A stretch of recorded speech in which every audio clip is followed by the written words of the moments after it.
Abril, maio e junho. Bora conversar sobre as leituras que eu concluí nos últimos 3 meses?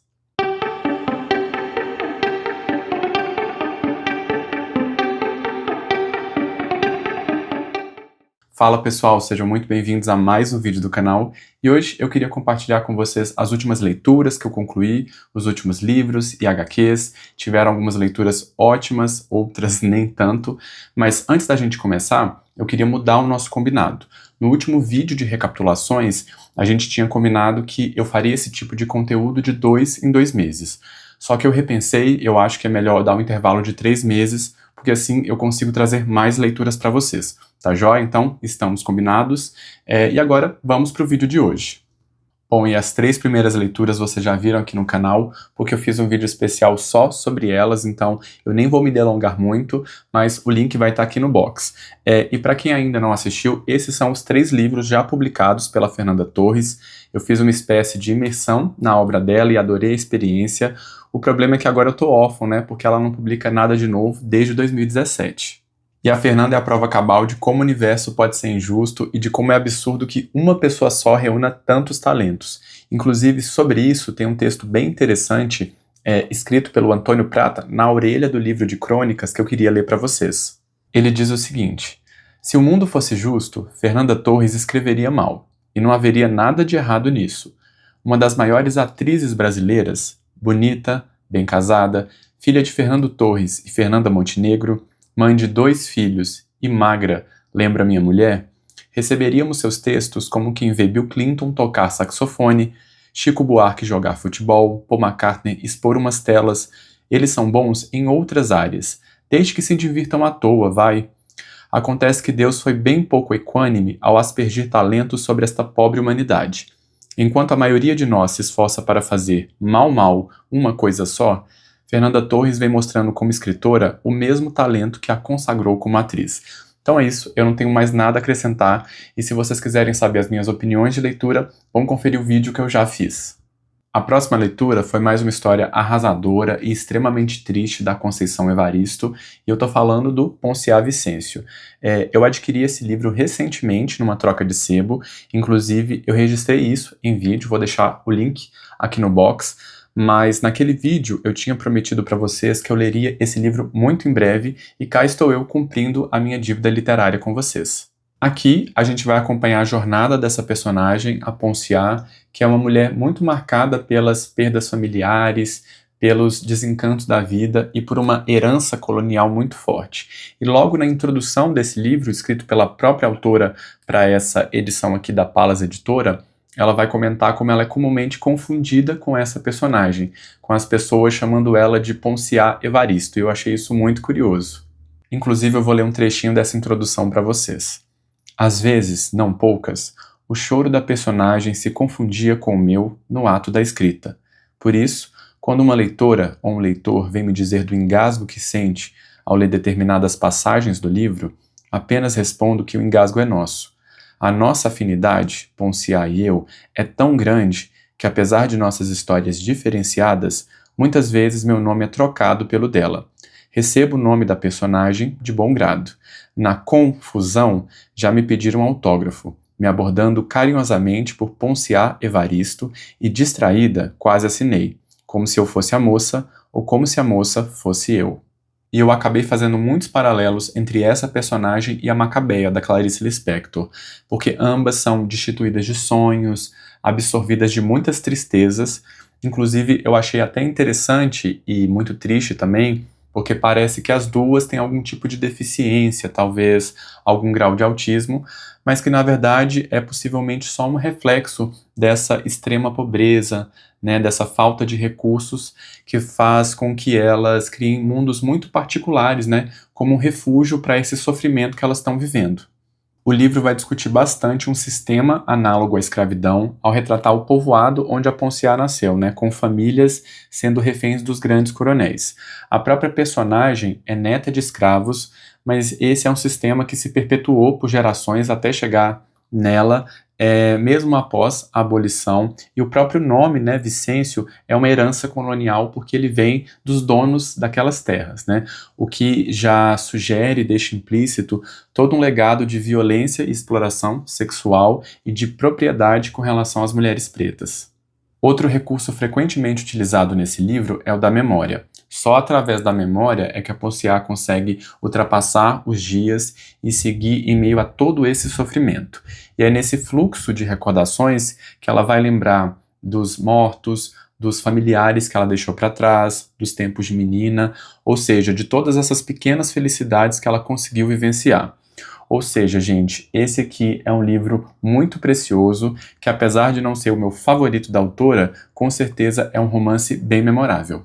E cumprindo mais uma promessa literária com vocês, eu peguei esse livrinho aqui, Os Melhores Contos, do autor Malba Tahan, que apesar do nome foi um autor brasileiro, o matemático César de Mello e Souza. E assim, gente, dá pra ver que ele conseguiu criar esse heterônimo depois de um profundo mergulho na cultura árabe, uma coisa meio Fernando Pessoa e seus heterônimos, e com isso ele vai escrever mais de 20 livros que vão misturar lendas, costumes, e todo o universo do mundo árabe, na verdade, todo o imaginário oriental. E aqui a gente encontra, como o próprio título diz, uma seleção com os melhores contos desse autor, incluindo um trecho do Homem que Calculava, que é o seu romance mais conhecido.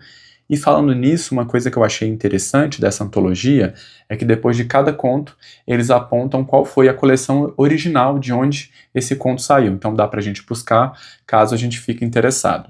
Uma coisa só que eu não entendi é quem que fez essa seleção, se foi o autor, a editora, os fãs, ou se foi esse Paulo Mansur que tem um texto aqui no final do livro. Seja quem for, é uma excelente seleção. E no geral, gente, os contos são bem curtinhos, então é rápido de ler, e eles trazem essa cara de lenda, essa aura meio fabular, e a ideia é essa mesma, de passar um ensinamento, de trazer uma solução para um conflito do dia a dia, e para isso o autor ele vai lançar mão de conceitos como o raciocínio e a lógica, mas sem deixar de lado um olhar mais humanizado para as relações sociais e a espiritualidade. Então, resumindo, esse é um baita autor que eu adorei conhecer e eu com certeza vou atrás de mais coisas dele. Agora vamos falar de um baita autor que eu mal conheço e já considero pacas. Eu tô falando do Franz Kafka. Eu li esse livro aqui dele, que traz duas novelas, que são O Veredito e o Na Colônia Penal. E, gente, que baita livro. Eu fico muito impressionado. Eu adoro calhamaços, né, no geral, adoro adentrar na mentalidade dos personagens, mas eu fico muito impressionado com o poder de concisão de alguns autores, que em poucas páginas conseguem abarcar um mundo de ideias e de camadas. Bom, e o que a gente tem aqui? A primeira novela é uma verdadeira montanha-russa, só que no bom sentido. A história vai girar em torno, basicamente, de uma conversa entre pai e filho, sendo que esse filho é um comerciante que assumiu os negócios da família porque o pai já está numa idade mais avançada. E esse diálogo vai girar em torno, basicamente, de um amigo desse filho que está morando atualmente na Rússia, mas vivendo uma condição de vida muito precária, sendo que ele mesmo vive uma ascensão, tanto no âmbito profissional quanto no pessoal, porque ele vai se casar. E ele está em dúvida se conta para esse amigo sobre o casamento, para não gerar aquele desconforto do tipo, mas minha vida está caminhando enquanto a dele está estagnada no país estrangeiro, mas isso é só um pretexto inicial, a história vai para um lugar completamente inesperado. Inclusive eu sugiro que vocês não leiam o texto que tem na orelha dessa edição aqui, porque ela dá um mini spoiler, e para mim o legal é você não saber para onde o autor está te levando. Eu fui pego completamente de surpresa e achei sensacional. Já na segunda novela, o Na Colônia Penal, que de fato é um dos escritos mais famosos do Kafka, nós acompanhamos um observador estrangeiro que está assistindo aos preparativos de uma cerimônia de tortura e de execução dentro dessa colônia penal. E durante boa parte da história, a gente vai assistir esse oficial de justiça explicando para o estrangeiro como o maquinário funciona, que na verdade é uma máquina de tatuagem que imprime na pele do condenado a sentença que ele teve e no final ela dá uma punhalada de agulhas que seria a execução em si.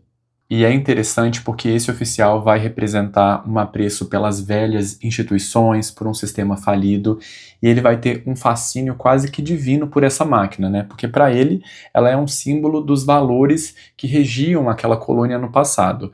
Então, mesmo a máquina estando caindo aos pedaços, rangendo, não funcionando direito, para ele ela é o último resquício que sobrou desse conservadorismo que ele quer perdurar a todo custo. Enquanto isso, o estrangeiro vai representar o novo, a modernidade, a intelectualidade. Ele está muito mais associado às instituições que valorizam a vida e os direitos das pequenas classes. E outra coisa legal de ser pontuada é que a novela Metamorfoses, que é a obra mais conhecida do Kafka, foi escrita originalmente para fazer parte dessa antologia também, o que demarcaria bastante a transição da escrita desse autor. E sobre isso tem um texto no pós-fácil dessa edição que eu queria ler para vocês, que foi escrito pelo próprio tradutor, o Modesto Carone. Ele vai falar o seguinte: o ponto intermediário entre a primeira e a última, representado por A Metamorfose, marca a transição do que ainda é pessoal para o que vai deixar de sê-lo, fenômeno que um crítico descreveu como burocratização da figura paterna. Seria essa, na realidade, a reta de chegada para a trama de O Processo, escrito no mesmo ano de Na Colônia Penal, uma vez que neste a função de culpar, condenar e proceder à execução do herói se transfere das mãos do patriarca para uma instância anônima, o tribunal. Então é isso, gente. É uma baita obra para se conhecer melhor e fica aí a dica dessas duas baitas novelas. E assim como os contos, eu também tinha prometido que eu traria para vocês leituras de poesias, e a coletânea que eu escolhi foi essa aqui, Os 50 Poemas Macabros, de Vinícius de Moraes.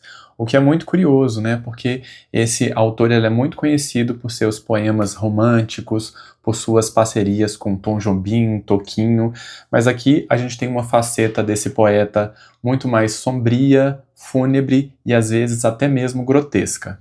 E os temas principais vão girar em torno da morte, da decomposição, do absurdo da existência.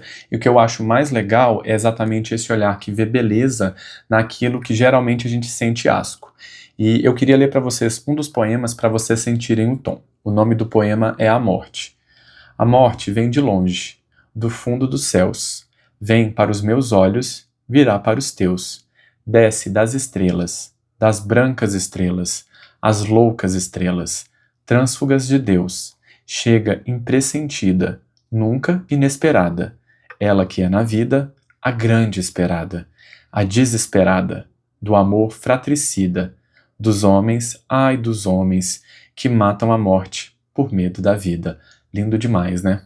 E para fechar os comentários sobre essa leitura, eu queria ler mais uma poesia, na verdade só um trecho, porque esse poema é muito longo, mas ele com certeza é um dos mais bonitos dessa coletânea, inclusive ele vem um trechinho aqui na quarta capa dessa edição, e o nome é Balada da Moça do Miramar. Mantém-se estática em face da aurora em elaboração, embora formigas pretas, que lhe entram pelos ouvidos, se escapem por umas gretas, do lado do coração. Em volta é segredo, imóveis, imóveis na solidão. Mas apesar da necrose que lhe corrói o nariz, a moça está tão sem pose, numa ilusão tão serena, que certo morreu feliz.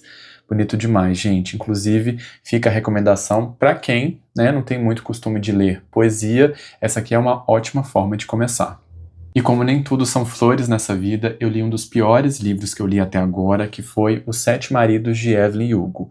Eu já tinha lido um outro livro dessa autora, o Daisy Jones and the Six, então eu já sabia aonde eu estava entrando. Aquele livro eu não gostei nem um pouco, eu achei muito raso, e aqui não foi muito diferente não. Eu até achei que ela se empenhou um pouco mais na criação desse romance aqui, a gente vê até pelo tamanho, mas eu não sei, eu acho que ela tem boas ideias, bons argumentos para suas histórias, só que ela não consegue desenvolver isso bem. Uma pena porque essa época do cinema, né, a era de ouro de Hollywood, renderia um ótimo romance, porque tem histórias escabrosas de bastidores, mas a autora não consegue desenvolver isso bem, os personagens têm o mesmo tom de voz, os diálogos são muito clichês, e esse livro aqui está coalhado de frases cafonas. Só para vocês entenderem mais ou menos do que eu estou falando, eu vou ler um trechinho agora, mas tenham em mente que o livro está recheado de diálogos assim. Você está maravilhosa como sempre, ela comentou, se apoiando na pia com os braços atrás de si. O jeito como Célia me olhava sempre teve uma qualidade inebriante. Eu me sentia como um pedaço de carne nobre diante de um tigre. É muito cafona, gente, não dá. O que seria uma qualidade inebriante? Não sei, são construções, né, analogias que não funcionam, que deixam a leitura um pouco pobre, né, a escrita. Eu, infelizmente, não gostei, achei que eu pudesse pelo menos me divertir.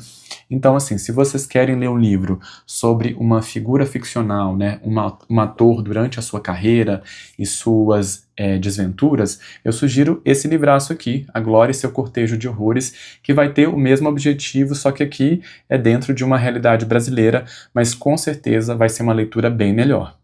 Agora, uma leitura que me surpreendeu bastante, porque eu já conhecia a escrita desse autor, foi esse conto aqui do Fitzgerald, né? O Curioso Caso de Benjamin Button, muito conhecido por sua adaptação com Brad Pitt e a Cate Blanchett.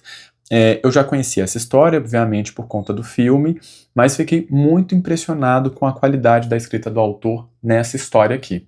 E eu falo isso porque eu não sou um grande fã do Grande Gatsby, eu até quero reler, porque quando eu li pela primeira vez, eu tinha uma visão um pouco imatura sobre literatura, mas recentemente também eu li um outro livro de contos dele que eu gostei, mas não achei nada demais. Então, quando eu peguei esse aqui, eu achei que seria um pouco mais do mesmo, aqueles anos loucos, né, de Nova York, mas que baita crítica e percepção apurada sobre a sociedade, viu?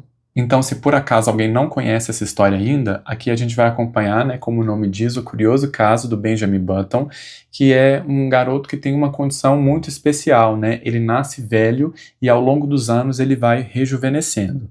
Mas aqui no livro, nesse conto, o Fitzgerald ele vai deixar essa história muito mais exagerada do que a gente tem na adaptação, porque, por exemplo, ele, quando criança, ele já vai nascer com um corpo de velho, ele já vai nascer com 1,70 m. Então, é uma coisa mais do absurdo, né? Do grotesco, talvez, e do cômico também, mas para fazer uma crítica à sociedade das aparências dessa época aqui, que é muito interessante. Outro tema que ele vai discutir, e até na minha opinião que ele vai antecipar, são essas discussões que a gente tem atualmente sobre descredibilizar a doença do outro, né? Acontece muito quando alguém tem depressão e a pessoa fala: por que você não melhora? Por que você não fica bem? Você não tem problema nenhum. Como se a pessoa tivesse controle daquilo. E aqui, o tempo inteiro, as pessoas vão abordar o Benjamin como se ele quisesse rejuvenescer de propósito, né? Como se fosse uma escolha dele. E apesar de algumas passagens cômicas, esse livro, né, esse conto também me emocionou bastante e me chocou em alguns momentos. Primeiro por conta dessa condição desse menino que é abandonado pelos pais, completamente negligenciado pela sociedade, o que acabou me lembrando também daquele livro que eu adoro, O Extraordinário, que vai contar a história de um menino que tem uma condição especial, né, e por isso ele é muito julgado na escola. Mas também por conta de algumas passagens críticas que o Fitzgerald vai colocar nesse livro aqui. Inclusive, eu queria ler uma para vocês. Esse trecho específico acontece quando eles estão saindo do hospital, né? Quando o pai do Benjamin vai tirar ele da maternidade. Aí fala o seguinte: em seguida, o velho se enrolaria na manta e os dois seguiriam em frente, arrastando-se, passando pelas lojas fervilhantes, pelo mercado de escravos. Por um instante sombrio, o Sr. Button quis muito que o filho fosse negro. Então isso é de uma crueldade tamanha e de inúmeras formas que, de fato, o Fitzgerald ganhou muitos pontos comigo com essa história. E agora eu queria falar brevemente sobre os quadrinhos que eu finalizei nos últimos meses. Eu só consegui concluir 2, infelizmente. Eu até comecei a ler outros, eu comecei o segundo volume da saga Sandman, li mais de 100 páginas, mas como eu não finalizei ele, eu não trouxe ele para esse vídeo. Mas eu li poucos, porém ótimos quadrinhos. E eu tô falando sobre o Inescrito e o Nada a Perder. Vamos começar então pela ordem de leituras. Eu concluí primeiro O Inescrito, que é esse quadrinho maravilhoso, fenomenal, que eu me culpei muito por não ter lido ele antes, porque eu já tinha ele há um certo tempo aqui na coleção. E aqui a gente vai acompanhar a história do Tom Taylor, que é filho de um grande escritor que publicou uma série de livros sobre um bruxinho, né, que tem muito a ver aí com Harry Potter. e o pai dele simplesmente desapareceu. E depois de um certo tempo, coisas mágicas desse universo começam a acontecer no mundo real, sendo que ele é a grande inspiração para esse personagem. Além da qualidade gráfica ser impecável, né, o traço, os desenhos, as capas dessa HQ são lindas, mas o roteiro não fica nada atrás. A gente tem um texto muito literário, e essa história mesmo ela é muito metalinguística, por brincar com Harry Potter, com outras histórias da cultura pop, com a relação que os fãs dessas histórias têm com as obras e com seus autores, vai fazer muita referência à literatura aqui, então quem é leitor vai adorar essa saga. Aqui nesse primeiro volume a gente tem referência clara de um trecho de Frankenstein, que é um dos meus livros favoritos, então eu pirei, mas assim, isso aqui é impecável, gente. Eu vou mostrar para vocês um pouquinho do traço. Esse aqui é o primeiro volume, e se eu não me engano essa série é composta por 12, né? Eu já tenho alguns aqui em casa, e apesar dele ser mais fino, vocês percebem que a quantidade de texto é até grande, né? Então eu não li tão rápido assim, apesar que eu queria degustar de fato essa história, então eu não tive pressa nenhuma. Aqui a gente tem a versão do Frankenstein, né, da ilustração, maravilhoso, eu pirei quando eu vi isso. Nos interlúdios a gente também tem os esboços das capas, né?